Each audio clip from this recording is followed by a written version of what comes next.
Hey playa, recently my girlfriend and I took a mini vacation to get away from it all. We traveled to upstate New York and we saw a bunch of cool places along the way. Today though, I want to tell you about one specific place that we visited called Blue Cliff Monastery, which is a Buddhist monastery in upstate New York. As you may already know, I'm a huge advocate for mindfulness, meditation, and compassion, so visiting Blue Cliff Monastery was a perfect fit. And on the day that we went, they were having what's called a dharma talk, which is essentially when one of the Buddhist monks talks about something that's vitally important. So, in this video, I want to share with you guys what I learned that weekend from Brother Promise. This is the just me. Watching the just me. Now, I've never actually been to a Buddhist monastery before, so all of this was a brand new experience for me. As soon as you walk in, you have to take your shoes off because you're not supposed to wear your shoes inside the actual monastery. So we walked in, took off our shoes, and then sat down on the meditation pillows surrounding the main speaker area. And there were several people talking about how they were taking part in the mindful eating retreat, which just happened to overlap with the weekend that we went up. And as one of the Buddhist monks there, known as Brother Promise, came in to speak, the other Buddhist monks were setting up the video camera equipment and getting everything ready for him to give his talk. He then went ahead and started his talk by doing something really interesting and totally unexpected. So let's start with some self-massage, with some rubbing. So for rubbing, use two hands, you hold palm, and you hold palm, not like this, yeah. And just rub, go to your whole body. So we have 3 minutes. And just rub your whole body. Everyone stood there patting themselves on the body, which at first I thought was really weird, but then after a while I realized it does actually get the blood flowing to the rest of the parts of your body. And it made me wonder, why doesn't every day of school or work start like this? It gets you energized and fueled for the day. But putting that aside, Brother Promise then went on to talk about mindful eating and what that really means. And right off the bat, the very first thing he did was recommend that we go vegan for our health, for compassion, and for the environment. I believe that adopting a plant-based diet is, if not the best thing, one of the best decisions we can make in our lives. He decided to start with the topic of health, and the first thing he really addressed was that heart disease is the #1 killer. Multiple studies have shown the huge connection between eating meat and the increased risk of heart disease. And studies done on the #2 killer, which is cancer, show that your dietary choices play a role in either increasing or decreasing your risk of developing it. One of the most common forms of cancer for women, which is breast cancer, is highly increased when you consume red meat and high-fat dairy products. And 1 in 6 men will develop prostate cancer. 1 in 35 men will die from it. And studies show that vegans have 35% lower risk of actually developing prostate cancer. Colon cancer is also one of the most common cancer, and we are told by the meat industry that we need a lot of meat to be strong, right? Well, as they say, never ask a barber whether you need a haircut.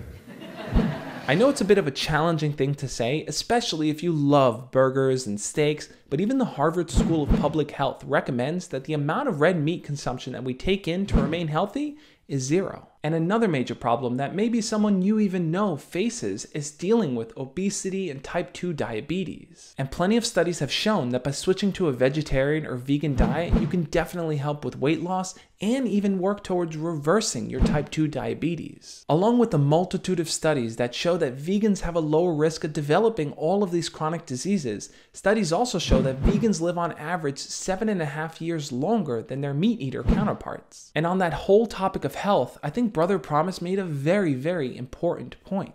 So sometimes people talk about how they love life and they don't want to renounce meat, they don't want to renounce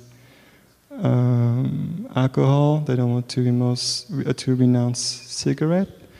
So I have a question. You love life being sick or you love life being healthy? You love life being short or you love life being long?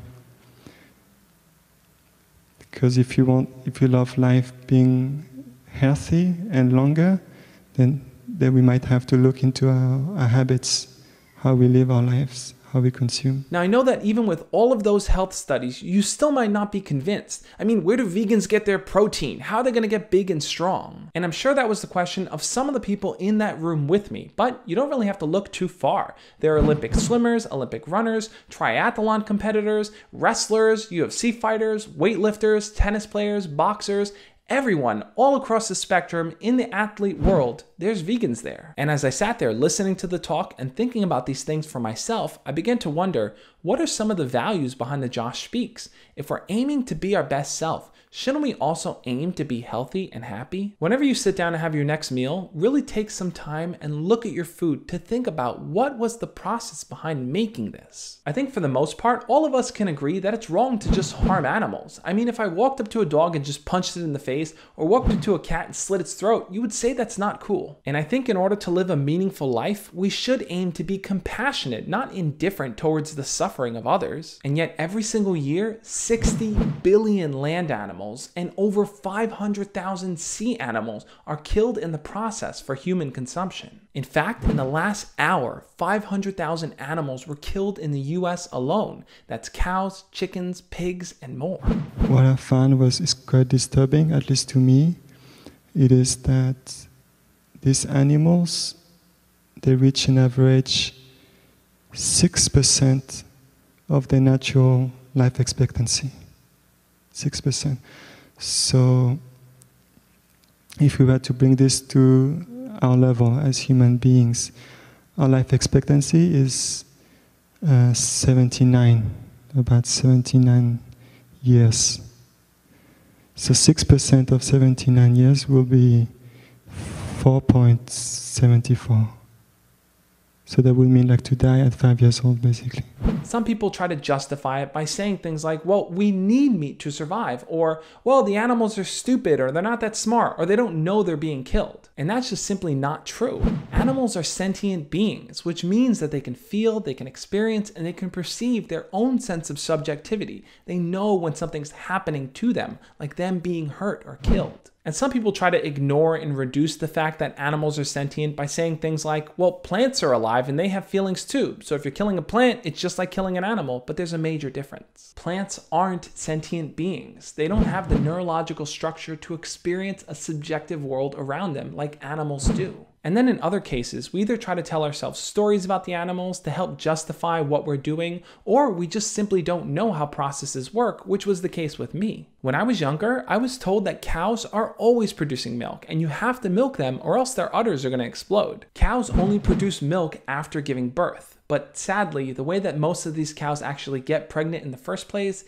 is not through natural means. It's actually through forcible, artificial insemination. She did not become pregnant through the miracle of life. She became pregnant through rape.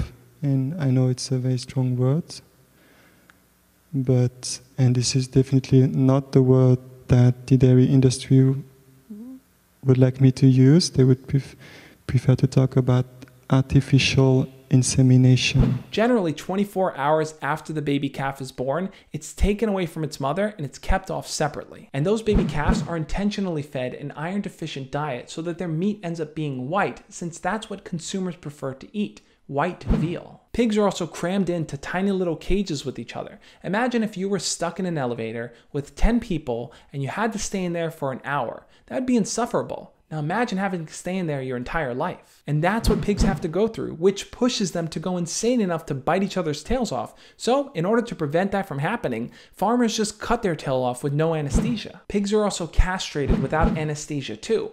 And when one of those baby piglets isn't growing fast enough for the pork industry, they simply grab it by its hind legs and smash its head against the concrete. Chickens don't have it any easier. They're often stacked up in tiny little crates, and every time one of them poops, it drops down on the previous chicken, causing lots of infections to all the chickens. Plus, when I was younger, I never really thought about the idea of a male chick being born. I assumed all chickens, men and female, just laid eggs. But that's not the case. When male chicks are born, they're useless to the industry because they can't lay eggs, so they're either tossed into a black garbage bag and suffocate to death, or they're all thrown into a grinder and ground up into meat that's served to the other animals. Like, this sounds insane to hear, but this is standard practice in the meat industry. When we talk about developing compassion, is this part of that? we all know that life is very precious. If someone comes to us and asks, your money or your life? We always give the money and we keep our life. If someone wants our house, they can take whatever, they can just give them everything. But we cherish our lives above all, right? And it's the exact same thing with the animals. And when we think about being mindful in our actions, it's important to think about how our actions also affect the environment around us. Despite the fact that the planet is covered in water, only about 2% of it is actually fresh water, and about 60% of that 2% is trapped in ice caps and glaciers. 39% of that 2% is actually underground, which means only about 1% of the water available is out there in rivers and streams. And yet, if we look at where the majority of water that's used in this country is going, it's to help grow crops, to feed the livestock. To produce 1 gallon of milk, it takes 1,000 gallons of water, and to produce 1 pound of beef, it takes 2,500 gallons of water. The way the whole animal agriculture system works is that we breed animals, we grow crops to feed them, we collect fresh water to give them to drink, and then we kill them and eat their flesh instead of just eating the crops and drinking the water ourselves. And factoring in the direct pollution and indirect pollution caused by the animal agriculture industry, which is upwards of 51% of greenhouse gas emissions, the United Nations recommends that we make a global shift towards a vegan diet. Now, you may be skeptical about all the numbers, so I'll link anything that I've talked about in the description below. By switching to a vegan diet, it's a win-win-win-win type of situation. We win for our health, we win for our compassion towards the animals, we win for the environment, and we win for the future generations. Going vegan saves water. Going vegan saves food. Going vegan saves land. And going vegan eliminates many root causes of environmental pollution. So all of this we can do through a small, very simple dietary change. What do you think though? Would it be possible for you to eat mindfully, to be aware of where your food comes from, and to eat in a way that is beneficial for your health, the animals, and the environment?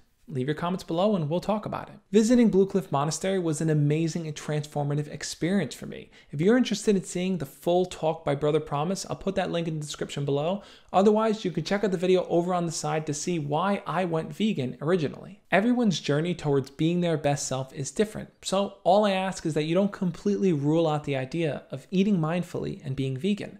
Remember, everything is small steps, and every step you take that works towards compassion not only helps you, but helps the entire world around you. As always, guys, love and peace.